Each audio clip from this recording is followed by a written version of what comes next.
The simple message is the economy is doing well.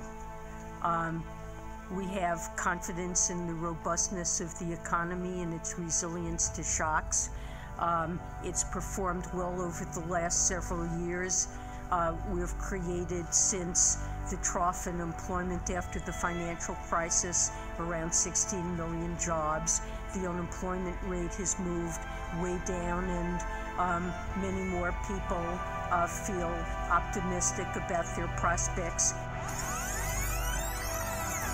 The simple message is the economy is doing well. And I want you all to know that we are fighting the fake news. It's fake, phony, fake.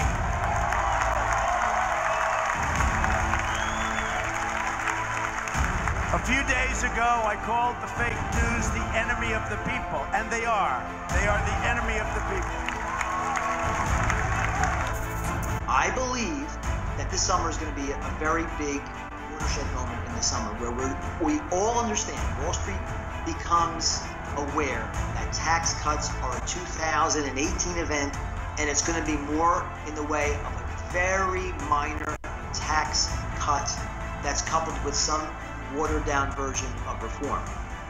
And when that happens, don't forget, we're going to have, I believe we're going to have at least one more rate hike in June. And when the rate hike occurs in June, now here, let me just walk you through this. The Federal Reserve said that they can raise rates three more times, 2 or 3 more times in 2017, and 4 more times in 2018. Now we're already at 1% on the Fed funds rate, okay? So 7 more rate hikes is going to bring the Fed funds rate to 2.75%.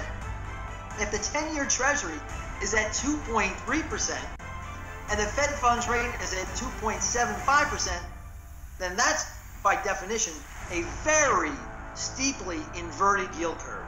And that has always been the precursor of a very sharp decrease in GDP and in asset prices. So I don't believe the Federal Reserve is going to get anywhere near their goal of 2.75% or 3% by the end of 2018. So somewhere along that way, we are going to have a recession. The Fed is going to probably invert the curve way before the end of 2018. I just proved it. We are way stretched in the asset bubbles that are extant in stocks, bonds, and real estate. Anybody with any kind of an ounce of honesty will tell you that. So this is a time to be very cautious and get ready for that big opportunity. That's what I'm doing here at Pentaboard. The big opportunity is when the Fed realizes that they will never be able to raise rates 7 more times between now and the end of 2018. They're lucky if they get 2 more in. And that's when the dollar really falls, and that's when you're going to have a big spike in the price of gold. You have bubbles, you know, in the dot-coms, you had bubbles in the housing market. This is almost like a reverse bubble in gold. We have a bubble in fiat currencies. We have a bubble in the dollar. And when that bubble pops, right, those currencies are going to crash, and you're going to see the collapse in the price of gold, because the price of gold rising will be the collapse of the fiat currencies. Central bankers are in a box. They have created these bubbles. They have printed too much money. Now they've got interest rates at 0. They have negative rates. They have their balance sheets are exploding. There is a currency crisis coming. What happens when interest rates go up? I mean, the stock market is built on the fact that companies have been able to buy back shares with cheap money. You have all sorts of debt that companies have that is going to be unserviceable when interest rates rise. Sure, if you keep interest rates low for this long, you can inflate asset prices. But in so doing, you undermine the actual economy. The real economy is struggling. Look at the retailers. The retailers haven't been in this bad a shape. They're actually in worse shape in 2008 with the bankruptcies and the store closures and the layoffs are coming. So the real economy is hurting. Again, that's why Donald Trump was elected president, because the economy is lousy. And it hasn't changed just because he is president, because all of the fundamentals that got him elected are getting worse now. And meanwhile, nothing is changing. The government continues to grow. The deficits continue to grow. And this stock market is a bubble. It's every bit as much of a bubble as the real estate market was in the 2000s. And sure, people made money on that bubble for a while, but a lot of people made a lot more money shorting the subprime market. We made a tremendous amount of money in 2007 when that bubble burst, and the reason that there was so much opportunity to make money in shorting that market was because so many people were on the opposite side of the trade. Well, the same thing is happening now. Years and years of cheap money have clouded everybody's judgment, and you still have people piling into these index funds, just mindlessly buying overpriced stocks at higher and higher prices. Meanwhile, you have more and more of these active managers closing their doors. Hedge funds are shutting down that actually try to figure out where the value is because people are mindlessly overpaying for stocks during this bubble. But I think this is going to be a big transitionary year. Look at the GDP number we got for Q1 at 0.7. They're probably going to revise it down. They're not going to be able to justify negative rates or close to zero when their official measures of CPI are 3%, 4%, 5%. Rates are going to have to go up, and when they do, it's the debtors that are in trouble, and the United States is the world's biggest debtor, and we have two choices. It's default or massive inflation, but either way, it's going to cause substantial damage for Americans and American investors. At least the investors have a way to protect themselves. The average American does not. It's not about being optimist or pessimist, being happy or being sad. I mean, you gotta call it the way you see it. You gotta look at the world for what it is and understand what's going on. 10 signs the American economic collapse and stock market crash is imminent. Since the election, there has been a perception among the American public that the economy is getting better, but that has not been the case whatsoever.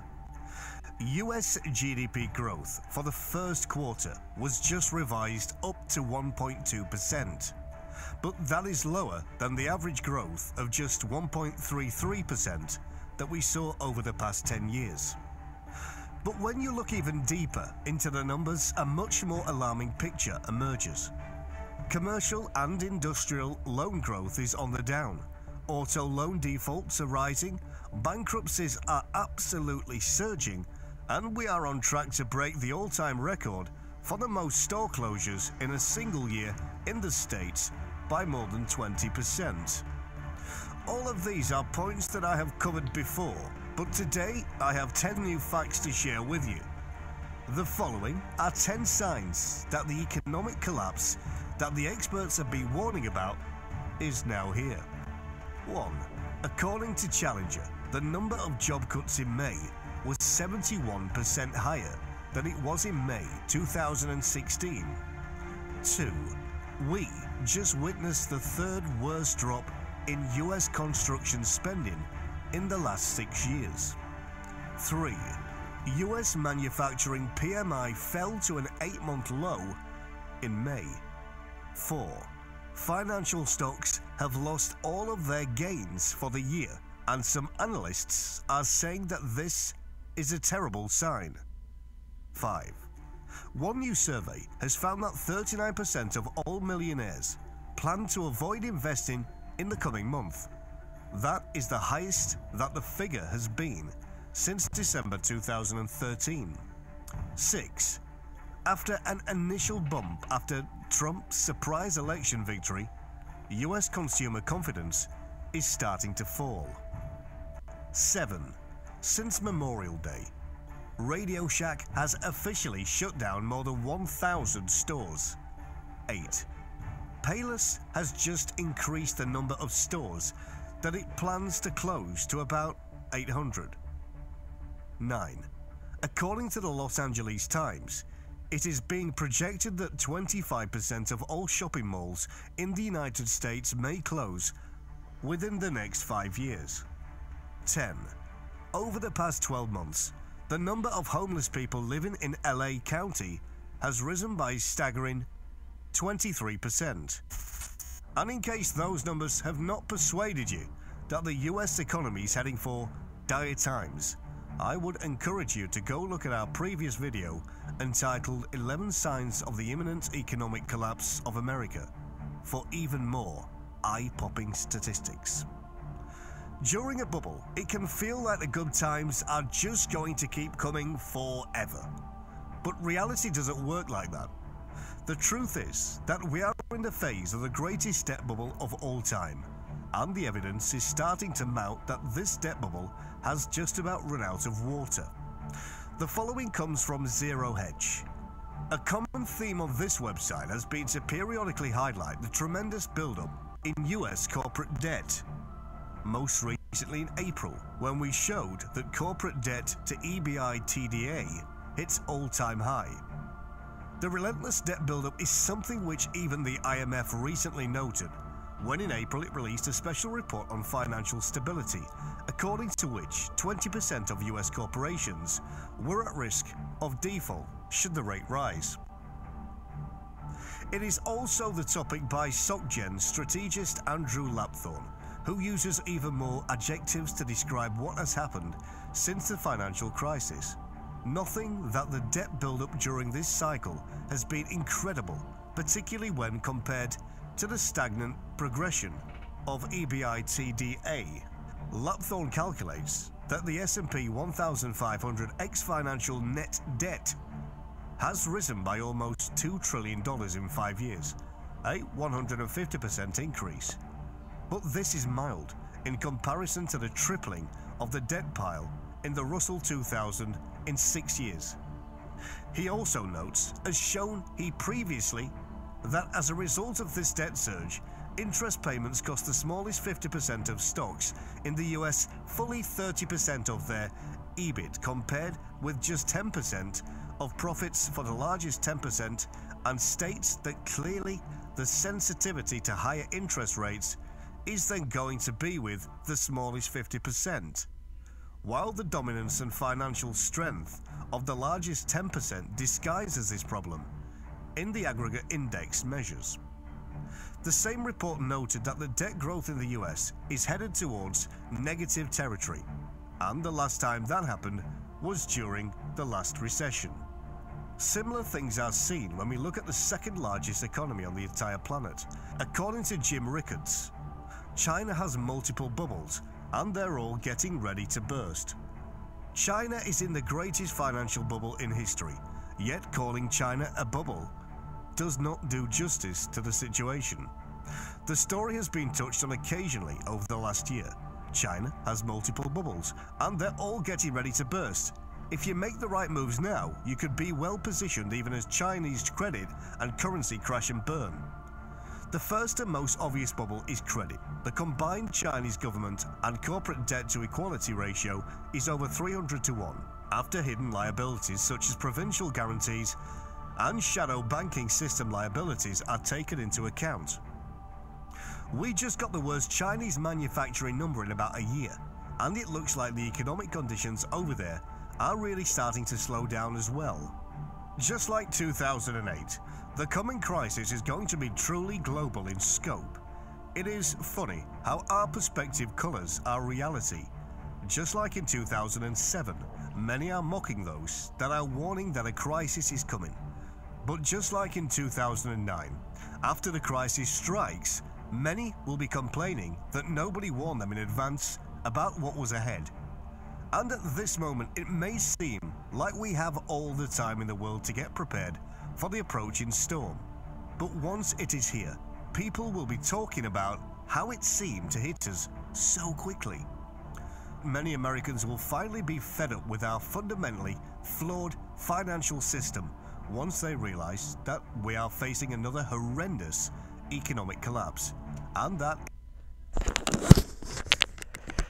Shalom. First and foremost, I want to give all praise and glory to Yahweh, Bahashem, Yahweh Shai. Double honors to the apostles of Great Millstone, and salutation to the Akim out there pushing this truth and sincerity throughout the four corners of the earth. I'm Brother Samak from the GMS Miami camp, and the video you just seen there is the future of America, all right, and the rest of the world. The future is that there's going to be a huge stock crash, economic crash, okay, what other terms you want to use. There's going to be a huge crash coming, mainly here in America, and then it's going to trickle down to the rest of the other nations. Why? Because this is a time to bring in, okay, the false reality that a lot of you peons have been led to believe, because you believe in vanity, all right? So I'm going to get to the scripture, and then we're going to get into a whole bunch of articles just to validate what this video said, as well as validate the scriptures, because at the end of the day, the Bible, okay, the Holy Bible, all right, has been saying this over and over again for centuries, generations, different time periods, from one civilization to another civilization, since it was written in the time of Moses. All right, it's all vanity. All right, there's the book of Ecclesiastes, chapter 1, verse 2. Vanity of vanities, saith the preacher. Vanity of vanities is all is vanity. That is right. Okay, this is vanity. To put your faith in stock markets, bonds, okay, equity, all these terminologies, it's all vanity. Okay, your cash flow, all right, your gains, all vanity. All right, and you're seeing this, okay, coming to fruition, how even those that believed in the system, these certain hedge funds and those that looked at the system as being fraudulent, they even see, okay, that this is all coming to an end. All right, so Ecclesiastes chapter 1 verse 2, vanity of vanities, saith the preacher. Vanity of vanities, all is vanity. And this was King Solomon, the most wisest man, okay, in the world. All right, so he understood that whatever you call wealth, all right, is really vanity. Okay, Ecclesiastes chapter 2 verse 11. Then I looked on all the works that my hands had wrought, and on the labor that I had labored to do, and behold, all was vanity and vexation of spirit, and there was no profit under the sun. Right, there is no profit under the sun. This is all vanity and vexation of spirit. Okay, there's no substance to this illusion that's being propped up. Okay, and you're seeing it. All right, with that video, that should put fear in your heart, like, man, this system's not gonna last. So now let's get to some current mainstream articles just to hit it to you. All right, those that don't believe, or those that believe in the American dream and think Donald Trump's gonna save them. Well, let's go to your financial institutions. Okay, this is from CNBC. Any way you look at it, this stock market overvalued, Goldman Sachs says. All right, this is Goldman Sachs. This is the top of the financial institution, the top banking elite. Goldman Sachs. Didn't Donald Trump hire a whole bunch of Goldman Sachs in his administration? All right. He's saying, we're going to get to the point where he says, Goldman Sachs warned on Monday that the stock market has an elevated valuation on almost every metric. Right, every sector, okay, in stock, every industry is overvalued. All right, it's an illusion, and the big banks are now speaking about it. All right, a report written by a team led by chief equity strategist David Costin stated, okay, the forward PE multiple of the S&P 500 has risen by 80% since 2011. That's 18 times, and now trades at the 89th percentile compared with past 40 years, while a typical stock is at the 99th percentile of historical valuation. Right, this is historical valuation. This has never been seen before. Okay, these people went to their schools, their institutions, to learn about stocks and bonds, to learn about finance, all right, investing, and they're saying this is historic. This has never been seen before. Okay,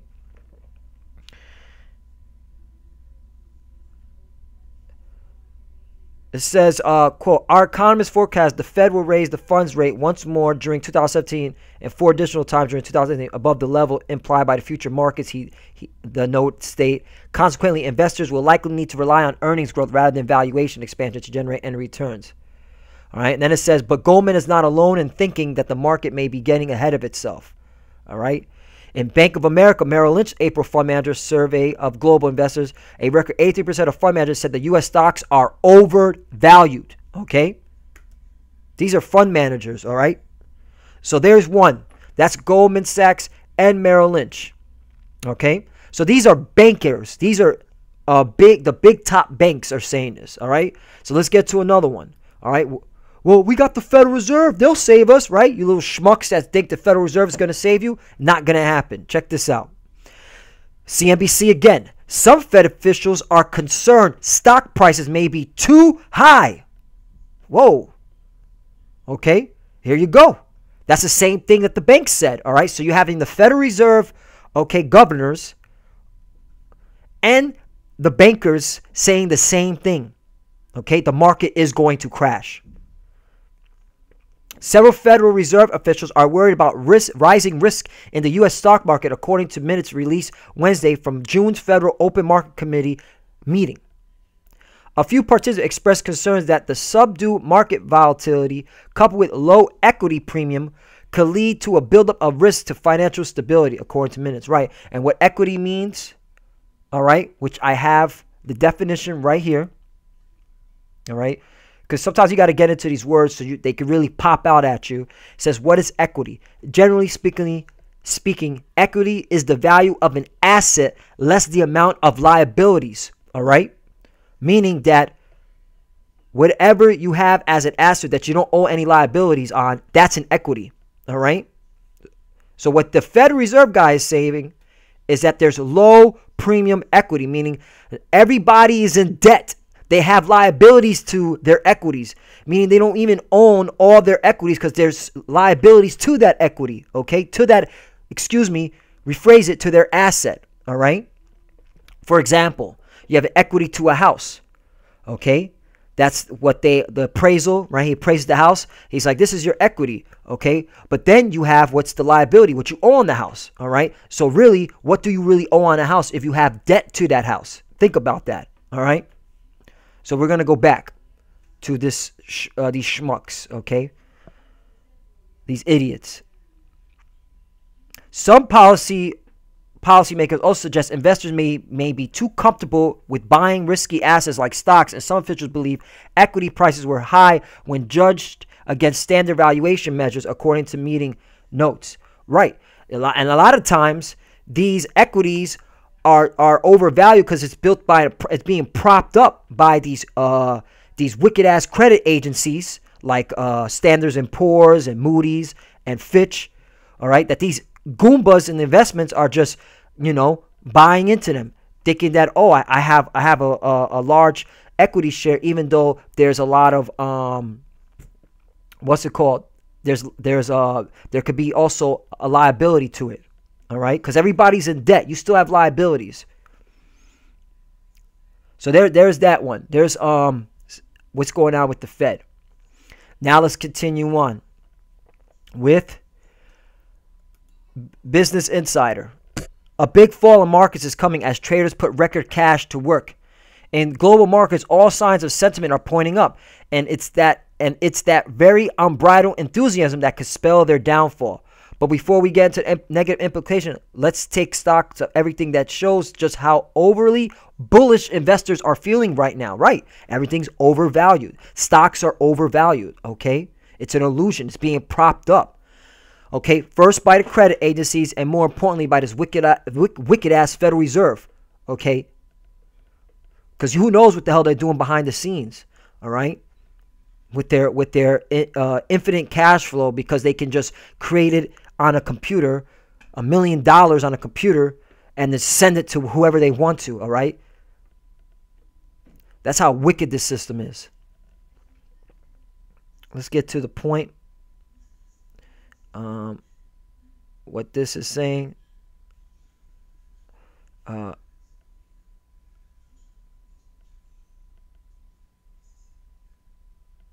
Okay, it says right here, a big fall in markets will be in autumn, not summer event. Strategist of Bank of America Merrill Lynch wrote in a client note. A chorus won't soar forever. Right. This ain't gonna last forever, man. You have the big banks already know that the stock's overvalued. Okay. There's more debt than there is actual equity. Okay. So you can't stop this. It's gonna happen. The collapse is coming. Now let's get to another article. It says right here, this is CNBC again. Market top ahead of because Fed's easy money no longer politically acceptable. Bank of America Harnett says. Easy money. Fed's easy money. The Federal Reserve easy money. So Now you have people waking up to that, saying, you know what? The Fed's easy money, it's not credible. All right. How long can the Federal Reserve keep printing money and propping up these stocks and propping up the different forms of the market? Okay. How long can they keep doing that? All right. Who knows if the Federal Reserve's even buying out the credit agencies, telling Moody's and telling piece of shit Standards and Poor's, hey, all right, keep these stock markets looking triple A's and double A's, make them look good, okay? So that these monkey investors could keep buying into them, all right? Just like they did in '08, all right? You can watch the movie The Big Short, all right, on Netflix. They show you how the rating agencies were lying. It says right here, quote, that's what central bank easing may no longer be politically acceptable. That's what Bank of America Merrill Lynch widely followed chief investment strategist Michael Harnett says in a note. Quote, central banks have exacerbated inequality via Wall Street inflation, right, meaning caused harm to Wall Street inflation and Main Street deflation. It's no longer politically acceptable to stoke the Wall Street bubble, right, propping up Wall Street, okay?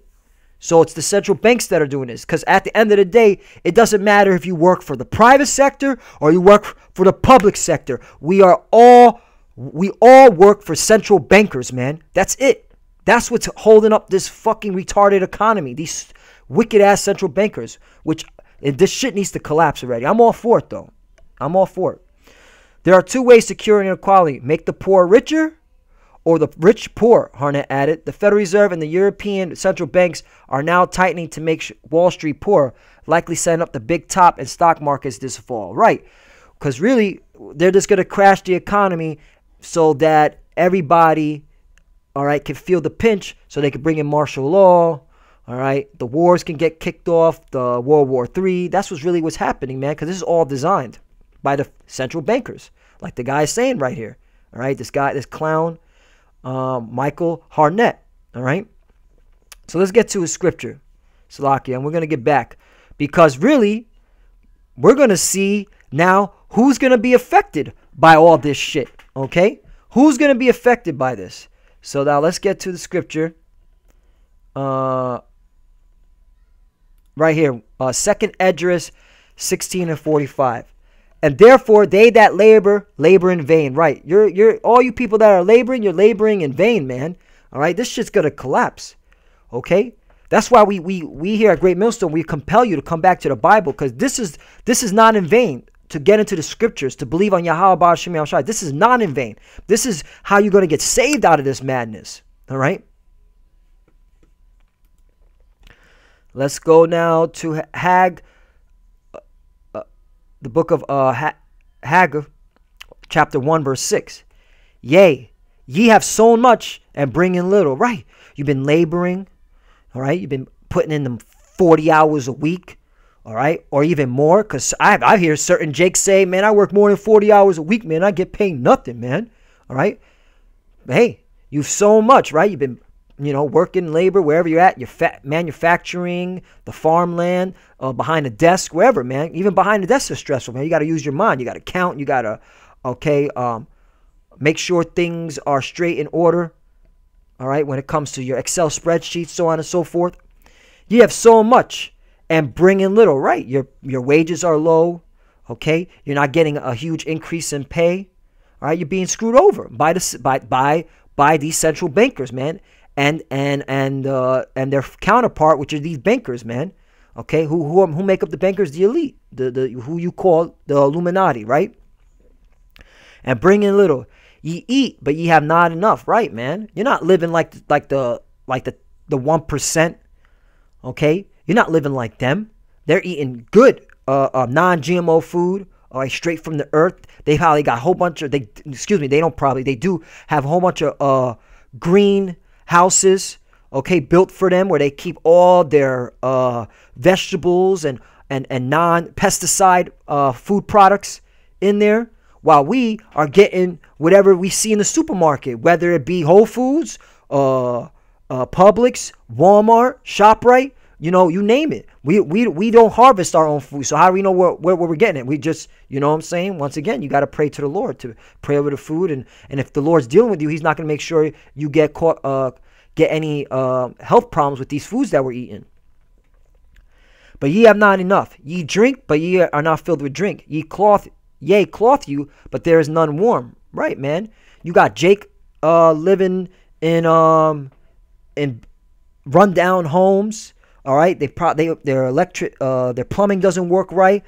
Okay, they don't even got good insulation in their homes. I mean, you even got those that are homeless, man. Jake on the streets. All right, and when I say Jake, I'm talking about the so-called Black, Hispanic, and Native American man, woman, okay, and child. All right, we're the ones that are suffering. We're the ones at the bottom. All right, we're feeling this the most. Okay, and we always felt it since the inception of America. All right. And he that earneth wages to be put into bags with holes. Right. Car payments, insurance, student loans, if you have any, rent, electricity bill. Oh, guess what? Your car breaks down. Got to go fix it. Oh, guess what? You hurt yourself playing basketball. Now you got to go to the doctor. Okay, and he's going to charge an arm and a leg. All right, dental, your teeth's fucked up. You got to go to the dentist. All right. This is what that means. Earn wages, but to put them in a bag full of holes, right? Because you're not profiting out of in here in America. All right, you're chasing your own tail. That's how bad it is. Okay. Now, I'm saying this, but let's see what the mainstream media, the secular news, has to say about this. Okay. Let's start out with. We're gonna. Those are the kick you in while you're on the ground. News articles. Let's start out with this one right here. Policy maker says, just one more. Investors are bidding up U.S. stocks on bets that lower taxes under the Trump administration will boost corporate profits, but they may be getting overly complacent about risk, a U.S. central banker said in an interview. The stock market seems to be running pretty much on fumes. San Francisco Federal Reserve Bank President John Williams. This is the San Francisco Federal Reserve Bank President, okay? He's saying the stock market is running on fumes, okay? It's something that clearly is a risk to the U.S. economy. Some correction there is something we have to prepare for to respond to if it does happen, right? It's going to happen, all right? He's saying it's on fumes. So let's see, okay? Who's this affecting? This is Market Watch. More Americans are renters now than at any time in the last 50 years. Woo! Now, isn't that something, man? That should tell you, man, how bad it is out there. Okay? That should tell you that you're not able to get a home anymore. All right? Let me just scroll down here just to give it to you. It says 10 years after the U.S. housing market crash, some things have gotten worse instead of better. More U.S. households are headed by renters than at any point since at least 1965. All right? Watch this. They're going to tell you who's renting the most. This is right here. This is why, man, this economy is going to crash, because the millennials are getting screwed. Adults younger than 35 continue to be the most likely of all age groups to rent. In 2016, 65% of all households headed by people younger than 35 were renting, up from 57% a decade earlier. Last year, 41% of households headed by someone aged 35 to 44 were renting, up from 31%. Damn, even those 35 and 44 are renting. So clearly the American dream is out of here, man. People are renting more than they are buying houses. Okay? Let's get to another one. It's going to kick you millennials. 80% of millennials say they want to buy a home, but most have less than $1,000 saved. What? Less than $1,000 saved? What can you do with $1,000? Read this article, man. This is a slap in the face to you millennials, okay? I'm considered a millennial. I'm 30 years old, all right? So this is why I don't put my faith in this nonsense. This is all vanity. I'm waiting to get delivered out of Babylon, America, and you should too. If you're a so-called Black, Hispanic, and Native American man, woman, and child who come back to their true power and know that you're an Israelite, You should want to not believe in this, not want to be caught up in this madness, because this is scary, man. Only $1,000 saved. They don't even have enough for an emergency. To picture that. And millennials aren't buying homes in the same numbers as previous and older generations, but it's not because they don't want to. And who are they talking to? It ain't you so-called black, Spanish, Native Americans. They're talking to who? Mainly Edomites, mainly Moabites. Edomites are your so-called white people. Moabites are your so-called Chinese people. Elamites, the so-called Indians, okay? You're the ones who they're really talking to, all right? Millennials aren't buying homes in the same numbers as previous and older generation, but it's not because they don't want to. The vast majority of millennials do indeed aim to buy someday, or would even like to now if they could. Unfortunately, the numbers don't look good. Wow, the numbers don't look good. A new data from Apartment List shows that although 80% of millennials would like to purchase real estate, very few are in a good position to buy, largely because they have nothing to save. Nothing saved. According to the report, 68% of millennials said they have saved less than $1,000 for a down payment. God, $1,000? Come on, man. Almost half, or 44% of millennials, said they have not saved anything for a down payment. This economy's done, man. You guys got to wake up. Depending on where they are looking to buy, given their current savings rate, millennials are 10 years or more away from home ownership. 10 years? 10 years from home ownership? You've got it. There's, what the, this is why, man, you so-called black, Spanish, and Native Americans, get your head out the gutter, man. All right? This is not going to last. The system's going to collapse. Young residents of pricey San Jose, California, will have to be exceptionally patient. Odds are they won't be in a good position to buy an apartment. To buy an apartment there for almost, to buy an apartment, it means to buy a home. They messed up. They wrote that. They put an apartment there. Therefore, almost 24 years, or until the year 2041. Oh my God. That's millennials. All right. Let's see who millennials are. What's the age bracket for millennials?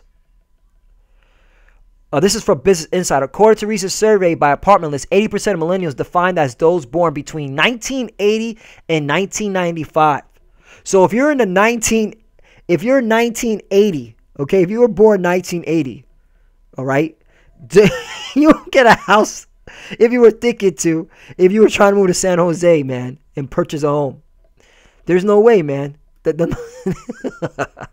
This shit is over, all right? 2041. You'd be like in your late 70s, man. 60, early 70s. Whatever, man. It says Apartment List reports that millennials in San Francisco, San Diego, Los Angeles, Austin, and other major metro areas each face a wait of at least 19 years. 19 years to buy a home. That's not even owning it. That's just putting a freaking down payment on. This system is gonna collapse, man. Just get ready, man. Look at this shit. Look at this shit.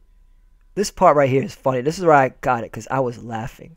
It says millennials seem to have an expectation that they need a lot less for a down payment than they actually do. For example, in Los Angeles, the market with the widest gap in expectation and reality, the actual median price of a condo is $420,400. Meaning that a 20% down payment comes out to $84,000. Respondents in that region estimate that they will need $36,000, which is less than half the actual amount. So you have morons thinking, no, all I need is $36,000 because they said 20%, right? Because what happened in 2008. So now the criteria to buy a home has been risen. Like you got to save a lot more. But really, it's actually $84,000 for a $420,000 condo, all right? Yet the fucking average millennial doesn't even have $1,000 in their savings account. The economy is done. You know what? You guys are fucking idiots to really believe in America. But look at what these morons are doing. America's largest cities are so expensive that some millennials are crowdfunding their homes. I'm done with that. I'm done with this. Let's go to the next one. Crowdfunding. Really? So you're begging other people to invest in your home so you could buy a home, so you could be a first-time home buyer? Fucking losers, man. You're fucking losers. Anyway, all right. That's why these are not so-called black Spanish and Native Americans, because I know for a fact you're not thinking of doing this. These are the heathens, man. The heathens are fucking losers. The heathen millennials are fucking losers. All right. Look what they're doing. Ali Jake's like, I gotta get it how I get it, being wicked, but shit, he ain't going and going crowdfunding and asking people from around the globe to fund him buying a one-time home. Fucking losers, man. You heathens are losers. You so-called white people mainly are fucking losers, man. All right? Your country's done. All right? It's over. Get used to it, hearing that word. It's over. All right. So now let's go to another one. No, let's get to a scripture first. Let's get to another scripture. All right?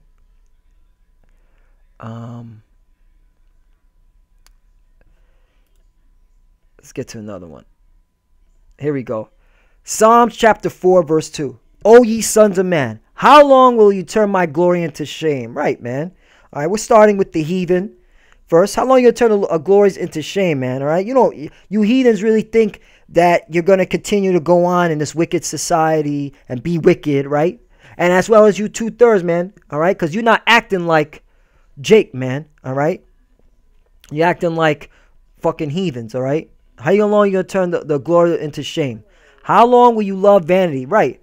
You wicked people on the planet, how long will you love vanity? This goes for everybody, man. How long will you love vanity, man? And seek after leasing, right? Seeking after lies. Okay? Seeking after fraud. All right? This system's fraudulent, and you're seeking and you're leasing it. You're leasing into the fraud. The fraud system. You're leasing into the lie, like leasing a car, right? That's not even yours, but you're driving in it, acting like that's your vehicle, even though you're leasing. The prideness in your heart, man, have deceived you, okay?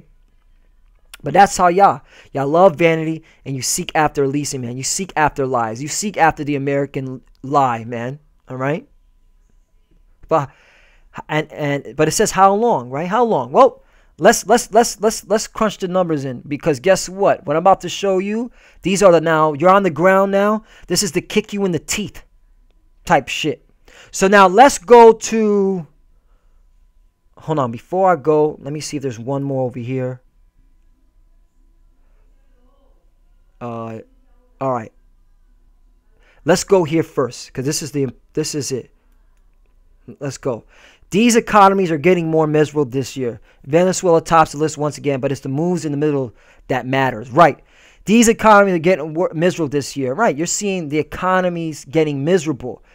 South Africa, most miserable. South Africa, Argentina, Greece, Turkey, Spain, Ukraine. Let's blow that up. So you can, if you can't really read, don't worry. Serbia, Brazil, Uruguay. Look at that. Look at this, man. You're bleeding out. The whole globe, man. All right, is feeling it. Mainly those. All right, and then you have the better outlook, which these will be exacerbated. Okay, when American economy collapses. All right, because hey, when American economy collapses, the whole system goes. All right, because this is the whore. This is Babylon. All right. You guys fell in love with the whore. The whole world fell in love with America. So now America is going to destroy you. Look at that tongue in the cheek, huh? The irony in that shit. So let's look here, because I want to show you something so I can laugh at you fucking Americans. All right? These are economies that are in misery, from the highest misery to the lowest misery. All right? All right? Check this out.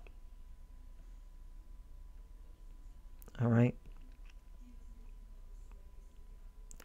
The United States is up here, which is a 7 misery index, right? But look at China. China is less miserable than America. How about them apples, man? All right? You're saying that a capitalist country is this is a statistic. This is from Bloomberg. Is saying that United States, which is supposed to be quote unquote capitalist, is more miserable than China, which is a communist country. Do you see how fucked up things are in America? This place is done.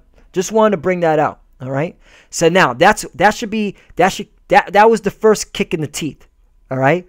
Now here's the big kicks in the teeth. Okay. Let's go to S&P 500. No, S&P 500.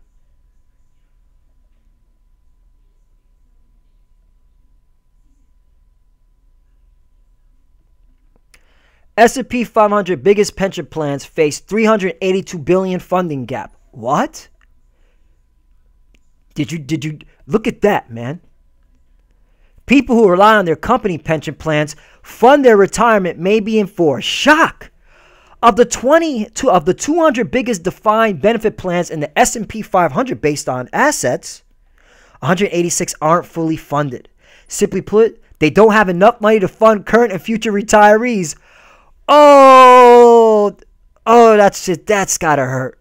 The situation worsened for more than half of these funds from fiscal 2015 to 2016. A big part of the reason is the poor returns they got from their assets in the super low interest rate environment that followed the financial crisis. All right, wait a minute. I thought everything was good. I thought they were getting big money. Psych. So all you people that are working for the corporations, okay, thinking that your retirement is secured, sorry, there's a 382 billion funding gap for your pension, okay? That's sticking it to you. And look who these corporations are. These are not no small name corporation. Intel, Delta Airlines, American Airlines, Procter and Gamble. Procter and Gamble makes soap. General Electric, DuPont, Lockheed and Martin. You little fucking defense contractors, man. Look at your pension. It's underfunded. But yet you're talking about America's going to be great again. Who are you fucking kidding, man? That knocked out a couple of teeth right there, okay? Now, if you're a government employee, got something for you. Don't worry, government employees. Don't worry, all right? Oh, I work for the government. I'm safe. No, you're fucking not, all right? Think public pensions can't be cut? Think again. Woo! Think again. It happened several times in just the last few years. With so many systems severely underfunded, it's likely that more government employees will be blindsided. Oh, shit. Oh, no, don't say. Well, who's saying this? Former mayor of San Jose, California, and board member of Retirement Security Initiative. Damn, man. Damn. The mayor of San Jose, former mayor, is telling you this. All right? Let me get to the point right here, because this is going to knock out a couple of more teeth. Think it can't happen to your city? Think again. Detroit, Michigan, and Central Falls, Rhode Island are polar opposites in many ways, but they have one thing in common. Both slashed their retirees' pension when the cities filed for bankruptcy. God damn. Damn, your city fucked you, man.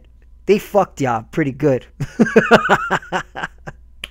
Woo, man. You know, this is mocking with stammering lips. How you talk to other people. You're damn right, man. I'm mocking you people, man.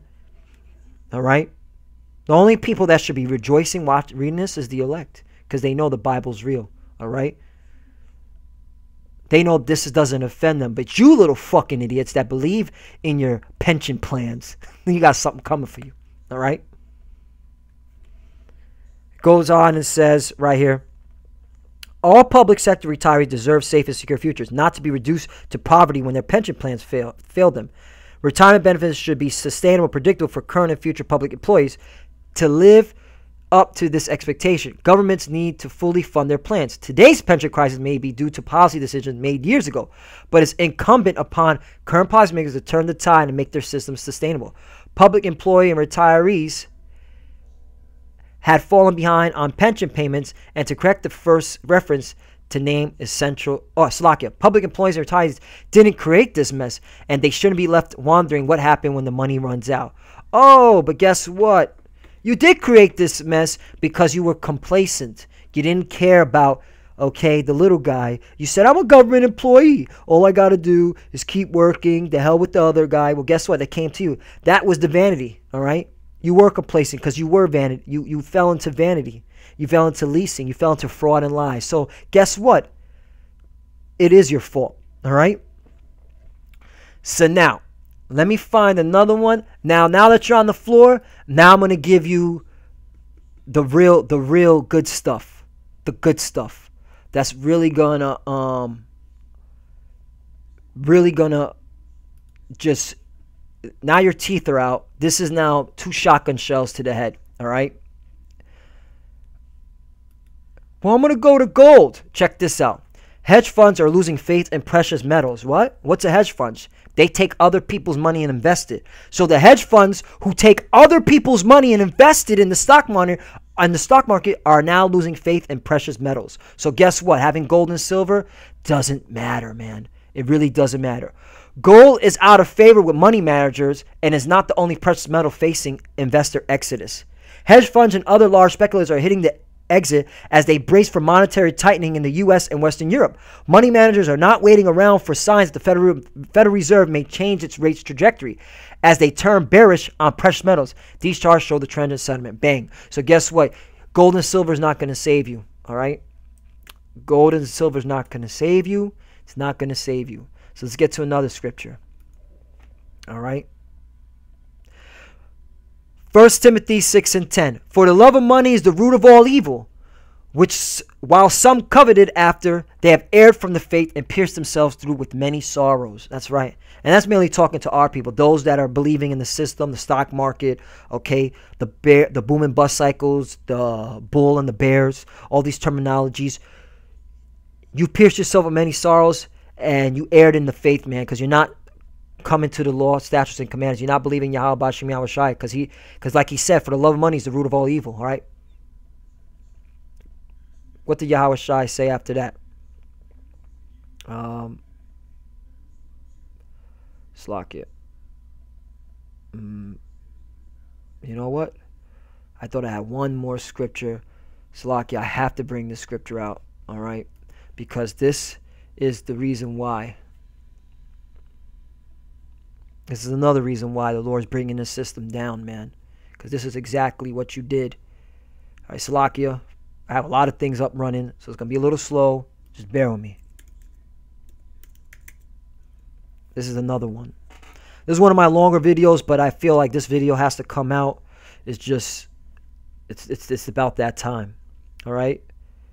Here we go. Luke chapter 16, verse 13. No servant can serve 2 masters. That is correct. No servant can serve 2 masters. You either be a servant with the Most High and His Son, or you serve the devil, okay, and Esau, which is the devil, okay, the so-called white man, all right? For either he will hate the one and love the other, right? You either hate the one, which a lot of you wicked people do. You hate God. You hate the God of Israel. You hate the Bible, all right? Especially our people, all right? 2/3 of you hate the God of Israel. Okay, or else he will hold to one, right? You hold on to that money and despise the other. You know what? Yeah, I know there's a God, but right now I got to chase the bag. All right, you think little of the Lord. Okay, you don't show any worth to the Lord. Okay, you rather hold on to chasing that bag, which is full of holes. Okay, because all these articles should put fear in your heart. You cannot serve the Most High and Mammon. You cannot. You cannot. You cannot. It's impossible. All right. Now let's go to another one. Hedge fund manager Crispin O'Day says it's now more likely the market will crash. That's good. Just another slap to your wrist. So now this is, I've been waiting for this because now this is the good stuff. All right. This is it right here. This is the last ones. I want to show y'all something. Now the hedge funds are doing something that they did in the bubble crisis, right? The hedge funds now are betting against the U.S. market, And this is how you know, this is the proof that the economy is going down. Funds hunt for cracks in most prized U.S. shopping malls. All right. It says, a defining feature of the financial crisis was a group of hedge funds making vast sums by wagering against supposedly AAA rated mortgage debt well before markets imploded in 2008. Right. The same thing that was going on in 08 is happening now. These hedge funds are betting against these AAA rating malls. Okay. These big developed malls. They call them mortar and something. All right. This says in his article. Okay. Now, some believe a similar story will play out for the U.S. shopping malls, that the most risky investments will end up being those that investors now believe to be the safest. Central to their premise is the idea that too much faith may be being placed in a classification system used for shopping malls that is little known outside the real estate sector. Right? Okay. What is happening is that you have retarded investors, okay, who don't understand the market, like the hedge funds, okay? They're seeing these ratings on these malls, they're AAA, triple B, and they're like, oh, I'm going to invest them. That's good. The rating agency saying they're good to invest in, which is all a lie. So as well as a number of crunching, number crunching at their desk, investors are also actively leaving the office and conducting field research. Now, this is the good stuff, all right? Oh, man, the devil's really fucking this shit up right now. Slovakia, I'm getting the spinning wheel of death. All right. Come on.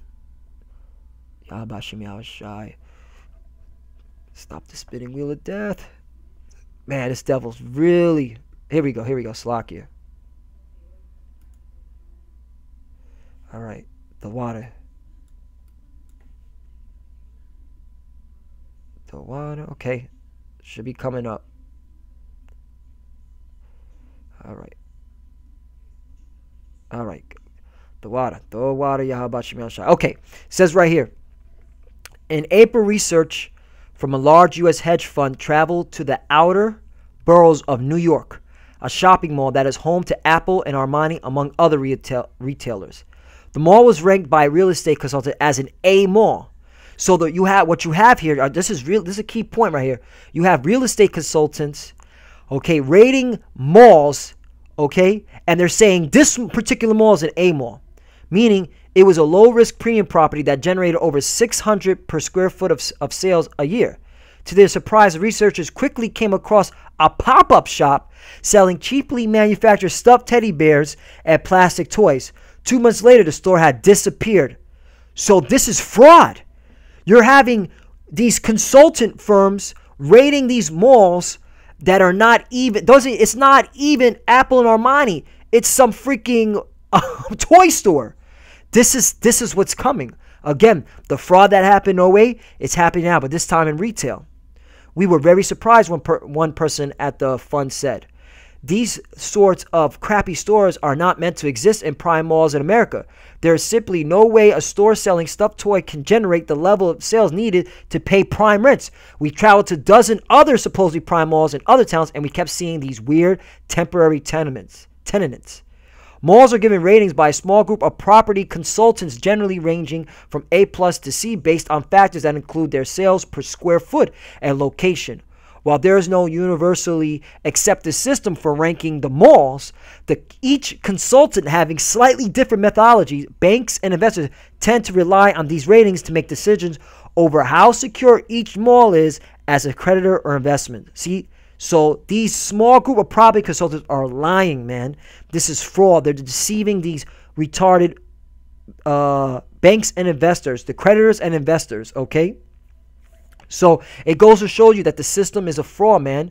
The system is based on vanity and leasing, man. Lies and frauds, okay?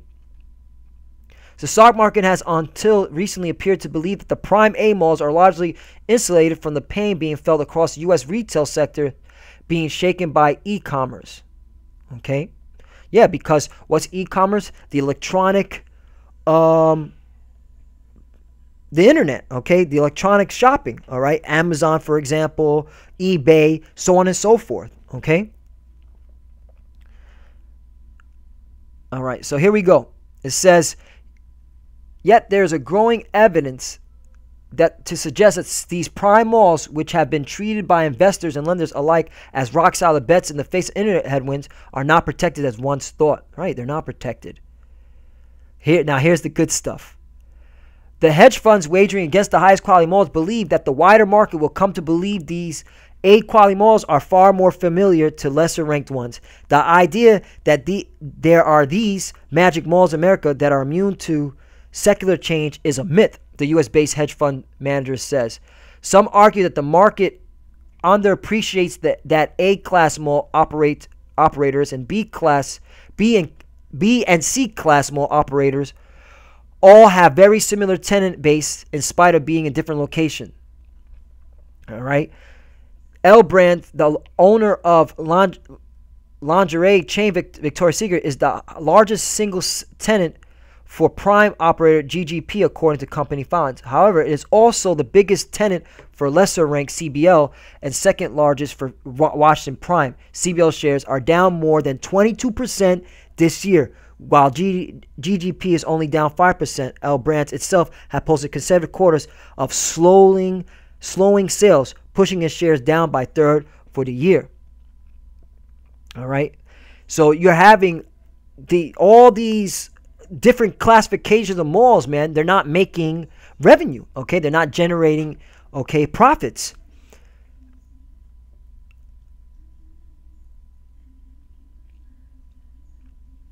Let's get to the point, because this is really it. It says, now some of the hunt for opportunities to bet against quality malls outside the U.S. The shares, this is them hunting outside the U.S. as well. Let me get to the point. U.S. listed mall rates are already trading at large discounts to their net asset values, with their share prices showing clear signs of suffering in line with their tenants. In Europe, this is not yet the case. All right. So what you're having here, just to sum it all up, you're having now these hedge funds shorting the retail market, in other words. And this is beautiful because the economy is going to collapse. All right. And why is that? Because the system has to collapse to implement this. And then I'll close up with all the scriptures, all right? Well, it's locked. Before we get to this, that's just a tongue. We'll give you a little of that. Let's get back to the scriptures because this is the point. Let me exit out. Let me look at here. Okay? Ecclesiastes chapter 2, verse 21. For there is a man whose labor is in wisdom and in knowledge and in equity. Right. For there is a man who labor is in wisdom and in knowledge and equity. And equity is real profit. Equity is real success. And what is that success? Laboring in wisdom and knowledge. Okay? That's where you should put your treasures at, okay? Your what they call quote unquote in securing the bag at. You should secure your bag in wisdom and knowledge. All right, and what these articles should put like, hey, the only thing that's going to get me out of here is wisdom and knowledge, man. All right, wisdom and knowledge shall be the stability of thy times, man. All right, let's continue on. For there is a man whose labor is in wisdom and in knowledge and in equity. Yet to a man that have not labored therein, right? If you didn't labor in wisdom, in knowledge, and in equity, therein shall he leave it for his portion, right? You left it. That was the portion, and you left that portion in your life, okay? This also is vanity and a great evil, right? For you not getting wisdom and knowledge, knowing the scriptures, knowing the times that we're living in, man, that's gonna be vanity and a great and great evil upon you, man. Okay? Because that was the portion you should have had for yourself in these last days, but you disregarded it. Okay? Why? 2 Peter 2:2. For when they speak his great swelling words of vanity, they allure through the lust of the flesh. Right. That's what you fell in love with. The lust of the flesh. Oh, the market's looking good. I'm going to invest. All right. Or I'm going to go study real good at these colleges. Even though if I'm a millennial, I ain't going to be able to even get a house. All right. That the lust of the flesh through much wantonness. Right. Lavishness. All right. You decided to put your wisdom and knowledge in the flesh instead of putting your wisdom and knowledge in these scriptures, man, and Yahweh Ba'ashem Yahushai.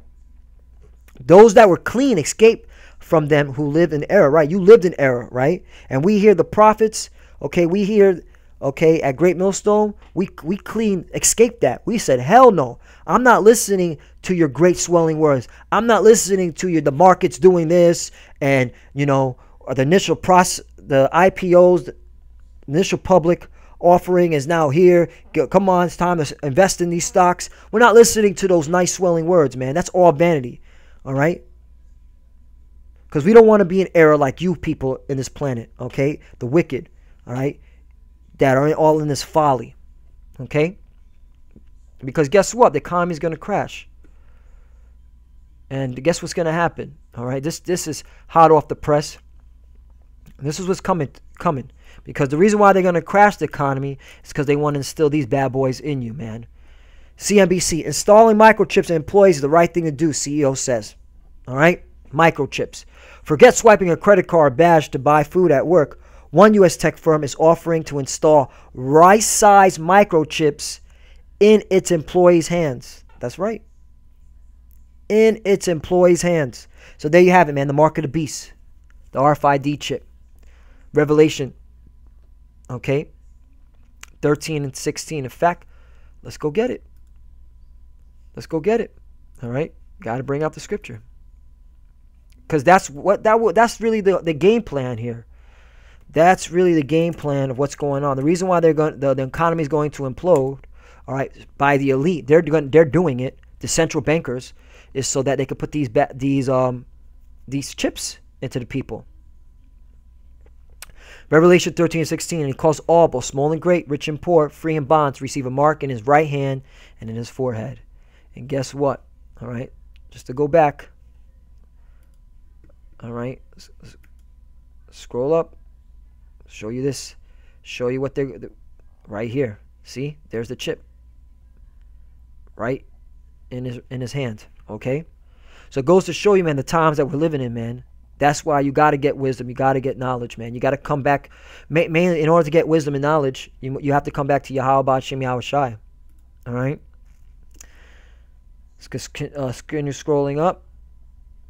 Jeremiah 16:19. O Lord, my strength and my fortress and my refuge in the day of affliction. Right? The time is coming that affliction is coming, man. That we're going to be tested, right? But those that believe in Yahweh Ba'Shem Yahweh Shai, okay, he's going to be our strength. He's going to be our fortress, man. He's going to be our refuge, our safety, man. Okay? That's where we're going to retire. We're going to retire with the Lord, okay? The Gentiles shall come unto thee from the ends of the earth and shall say, surely our fathers have inherited lies, vanity, and things wherein there is no profit. Right? And that's you Gentiles, man. You heathens, man. You're going to see how the Lord's dealing with us in these last days, and you're going to, okay, come from the ends of the earth and say, yeah, man, we were living all wrong. We were living jacked up, man. All right, we inherited lies. We inherited vanity, and we inherited everything, things that there was no profit, man, because this is no profit. The system's going to crash, all right? And that's what we're looking forward to, the elect of Israel, man. And that makes up you so-called black Spanish and Native Americans who wake up out of that, out of this madness and say, yeah, I'm an Israelite. And my true power is Yahweh, Yahweh Shai. So, Lord willing, this was edifying. Once again, all right, the stock markets are overvalued and the crash is coming. Prepare. Get with these scriptures, man. And with that, I want to give all praise and glory to Yahweh, Bahashem, Yahweh Shai. Double honors to the apostles of Great Millstone. And salutation to the Akim out there pushing this truth to sincerity throughout the four corners of the earth. Love you, brothers. Continue in the faith. Continue enduring. All right. As you sisters, continue following the scriptures. All right. And following the laws to the best of your ability. All right. And with that, you already know our slogan. 1, 2, 3. Death to America. Shalom.